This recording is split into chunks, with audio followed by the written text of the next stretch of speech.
Direct DCO வியூவர்லாம் இந்த 2 certificate வச்சிங்கன்னா இப்போ காலேஜில் போய் அப்ளிகேஷன் போகிறீங்க, முதல்ல உங்களுக்கு தான் எடுப்பாங்க அப்ளிகேஷன். உங்கள் அப்ளிகேஷன் எடுத்து அதுக்கு ஒரு மார்க் இருக்குது, ஸ்பெஷல் மார்க்ஸ். அந்த கட் ஆஃபில் உங்களுக்கு ஃபஸ்ட்டு ப்ரிஃபரன்ஸ் கொடுப்பாங்க. அதே மாதிரி போலீஸுக்கு ஆள் எடுக்கிறாங்க, மிலிட்ரிக்கு ஆள் எடுக்கிறாங்க. எவ்வளோ பழைய மாணவர்கள்லாம் இப்போ கூட வந்து என்னை வந்து சர்டிஃபிகேட் கேட்குறாங்க. நிறைய பேர் இந்த சர்டிஃபிகேட் வாங்கி போட்டு போலீஸ் வேலையில், மிலிட்ரி வேலையில் எல்லா வேலையும் சேர்த்துக்கலாம். அதான் நீங்கள் நாளைக்கு என்ன பண்ணுவீங்க, நாங்கள் இந்த மாதிரி கூப்பிடுவோம், குமார் அனுப்புவோம், எல்லோரும் கரெக்டாக அப்ரூவல் ஆகிடணும். யாருன்னா ஒவ்வொரு சிறப்பு வருவாங்க. அதே போல் நம்ம பள்ளி வளர்த்து நம்ம சூழ்நிலை செய்யணும்.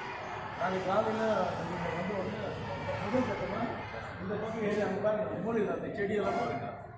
நாளைக்கு நம்ம வேலையாக அதுதான், அந்த செடியெல்லாம் க்ளீன் பண்ணிடணும்.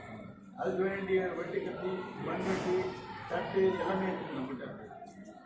அதே போல் இந்த செடிங்கெல்லாம் இருக்குது, செடிங்கெல்லாம் நடணும். நாளைக்கு யாரும் கஷ்டம் வருவாங்க, அவங்களை வச்சு நம்ம செடி நடக்கும். இந்த மாதிரி டாக்டருக்கு வருவாங்க, வண்டிக்கு வருவாங்க. அந்த துறையை பற்றி சிலதெல்லாம் எல்லாமே கிளாஸ் நோட்டு பெண்ணெல்லாம் கொடுக்கணும். அதெல்லாம் அட்டன் பண்ணோம். உங்களுக்கு நல்ல நாலேஜ் வரும். எப்படி பழகணும், எப்படி பேசணும், ஒரு மேடை இதில் தொடர் பணின்னு இந்த 2 வருஷமும் தொடர் பணி.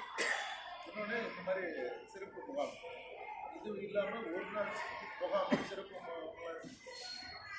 உங்களுக்கு நீங்கள் அந்த தினசரி செய்தித்தாள்கள் போட்டோ, இதில் என் ஃபோனில் நிறைய ஃபோட்டோஸ் இருக்குது, மற்ற பள்ளியினுடைய இதெல்லாம் அதெல்லாம் எல்லாமே உங்களுக்கு ஒரு காப்பி பண்ணி எங்களுக்கு ஸ்க்ரீனில் போட்டு மற்ற பள்ளிகள்லாம் எப்படி நாட்டு நல பணிக்கு எவ்வளோ சிறப்பாக ஒரு விஷயம் தான்.